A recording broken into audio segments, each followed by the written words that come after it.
A person's greatness begins with their thoughts. This timeless truth has been proven again and again by the lives of people like Elon Musk, Steve Jobs, and Jeff Bezos. Napoleon Hill, in his classic Think and Grow Rich, wrote, "What you think about, you become." But if that's true, why do so many people still struggle to succeed? Is it because they don't think about their future? Or because they fail to see their own potential? Today's story will uncover the answers to these questions and share a lesson you won't forget. We'll also learn a few new words to sharpen our English. Stay till the end. I promise this video will be worth your time. Once, in a crowded railway station, there lived a beggar. Every day he survived by asking passengers for alms as they waited for their trains. He knew the rush-hour footsteps, the whistle of arriving engines, the smell of tea and dust, and the cold glance of people who passed without looking.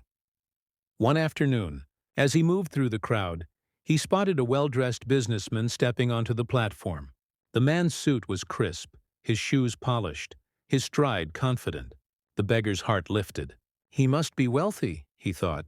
"If I ask him, he'll surely give me a generous amount."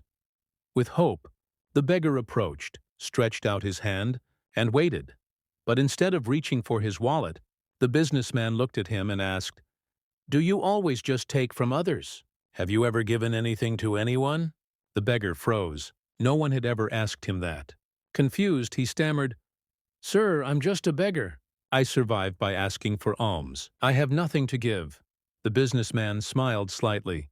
"If you believe you have nothing to give, then you also have no right to ask.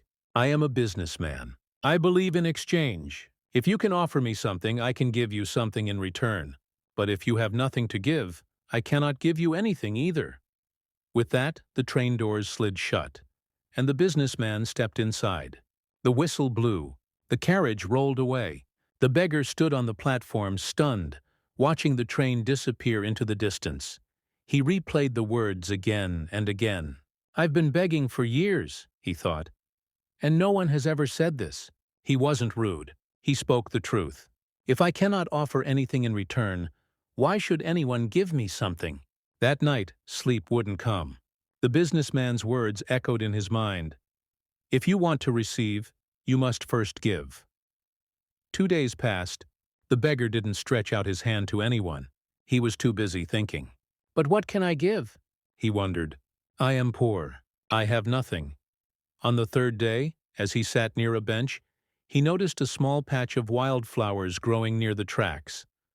Tiny blossoms swaying in the breeze, bright and alive amidst the grit. Something stirred in his mind. An idea. What if, instead of just taking, I offer something in return? What if I give people a flower when they give me alms? Music. He walked over, carefully picked a few flowers, and returned to his usual spot. The next time someone placed a coin in his palm, he smiled, bowed slightly, and offered a flower in return. To his surprise, the person's face lit up. They accepted the flower with joy. Another passenger gave him money. He handed them a flower. They smiled, thanked him, and even wished him well. Days passed, and something incredible happened. More people began giving him money. He began to notice a pattern. As long as he had flowers, people were generous. When he ran out, the coins dwindled. So it's true, he thought. People like to receive something in return. They aren't just giving me money. They're paying for what I offer. One day, as he moved along the platform with his small bouquet, he saw a familiar face inside a carriage window.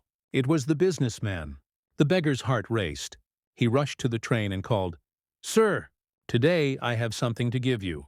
If you give me money, I will give you flowers in return." The businessman smiled, took out some cash, and accepted a few flowers. "You have understood the value of exchange," he said. "Today you are no longer just a beggar. You have become a businessman."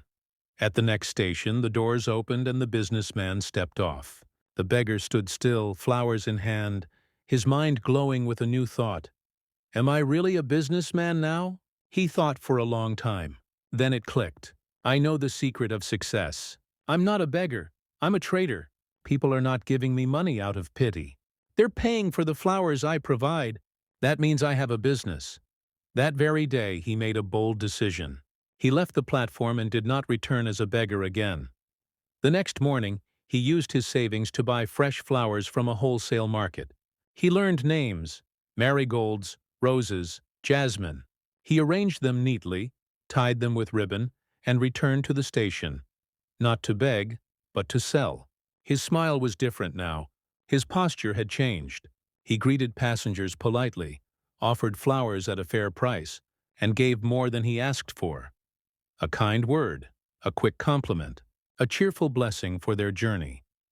As days turned into weeks, his little trade flourished.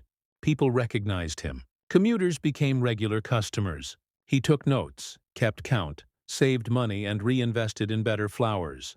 He learned which trains brought more buyers and which times were slow. He refined his craft.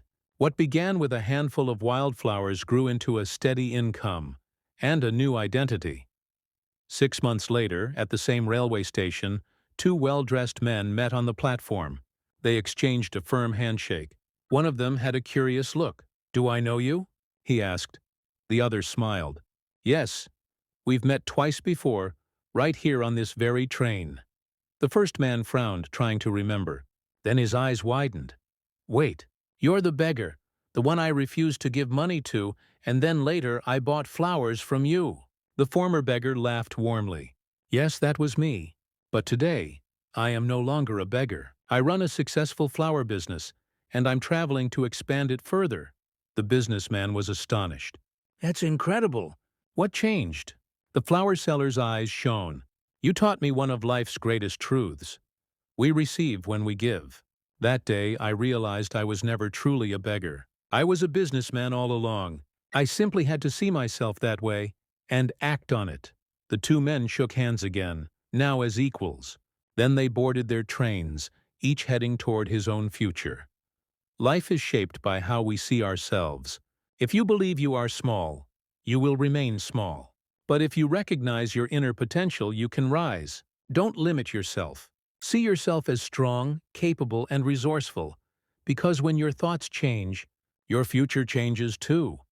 If this story inspired you, give it a thumbs up, drop a comment with your biggest takeaway, and share it with someone who needs to hear it. See you in the next story. Vocabulary boost: alms, money or food given to the poor as charity. Exchange: the act of giving one thing and receiving another in return. Generous: willing to give more than is usual or expected. Perception: the way you see or understand something. Prosper: to succeed or grow strong, especially financially.